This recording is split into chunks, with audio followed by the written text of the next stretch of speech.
Profesori dhe analisti politik Nejmedin Spahiu ka përdorur fyret dhe diskreditimin e Adem Jasharit e familjes së tij për të mbetur gjallë në hapësirën publike e mediatike të Kosovës. Njeriu që shtrëngoi duart me Marko Gjuriqin muaj më parë, këtë javë preku ekstremet, kur tha se në varrezat e të rënëve në Prekaz të mos jetë flamuri kuqezi, por verde kaltër. Ka shkuar në një pikë sa ka krahasuar edhe veten me figurën e Adem Jasharit. Këtë ka bërë në një vizitë në Beograd. Profesori shkencave politike ka përdorur figurën më të shenjtë të rezistencës së Kosovës si mjet retorik për vëmendje dhe legjitimitet të rrem të qëndrimeve të tij. Të martën në emisionin Pressing në të shtatë, Spahiu përmendi emrin e Murat Jasharit si variant rezerv për postin e presidentit në rast se Vjosa Osmani dështon të marrë votat për mandatin e saj të dytë. Mirë po edhe këto shkeli vijat e kuqe. Edhe Murat Jashari për më bo president s'pare duhet me kalu në verde kaltër. Jo në varrezat të familjare të kryeherojve të Kosovës, valon flamuri Shqipërisë dhe nuk valon flamuri Kosovës. Megjithatë, ky qëndrim i Spahiut ndaj familjes Jashari nuk është i fundit.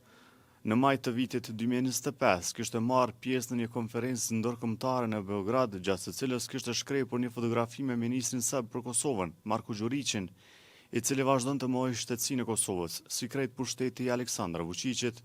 Shkuarjen e tij në Beograd, Spahiu e kishte krahasuar me luftën që ka bërë Adem Jashari. Këtë kishte bërë gjatë një interviste televizive, kur ishte pyetur se pse kishte takuar Gjuriqin. Të pyesësh pse u takova është njësoj si të pyesësh Adem Jasharin pse luftove, pse sakrifikove për Kosovën, çfarë të shtyu.